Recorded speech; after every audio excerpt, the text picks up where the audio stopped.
scene for the low poly rock monster pack PBR. This is the low poly version of the high fidelity rock monster. Let's get right into it here.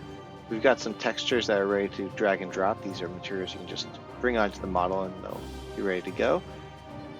Some variations of gray, white, and blue in this sandstone one, which I like. We also have the HSL, which allows you to, in the built-in render pipeline, change the slider here to adjust the values as you'd like for your project and customize these a little bit. We also can turn off the head spikes if you want a slightly different look for the character or to isolate some of the rock monsters from others. We also have the blend shapes. These allow you to customize the mesh. You can set each individual shape, or you can randomize at runtime or in the editor and then save as prefabs or in other ways the values. Many people use this to randomize the creatures at load, so you get a lot of randomization. And then the super randomize, we're just changing both the color and the blend shape, so you can get a lot of different looks there. These are things that could be coded as well for the color, so you could have it be a range where it's all gray and just a range of different lightness values or whatnot. So those are things you can all code.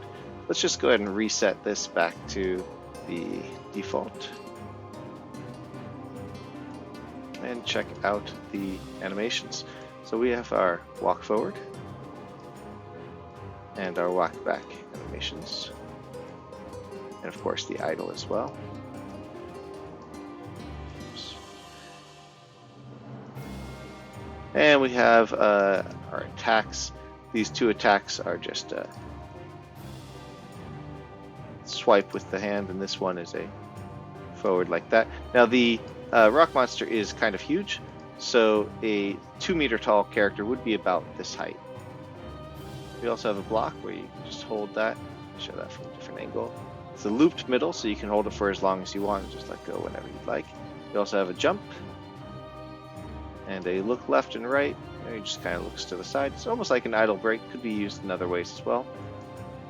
Use this as a cast, sort of like maybe a laser beam coming out of his eye, and then the actual idle break.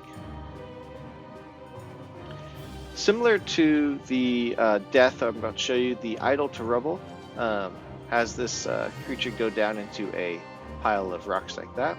Once they're in a pile of rocks, you can easily bring that back into a monster. So that could be a great mechanic in your game where the creature starts off as a pile of rubble, and then when the player gets close or maybe triggers something, you can trigger the trigger the rubble to idle, maybe even go straight into an attack right after it comes up. Goes into an attack there. So there's a lot you can do with this character. Hope you enjoy it. Let me know what you think. Thanks.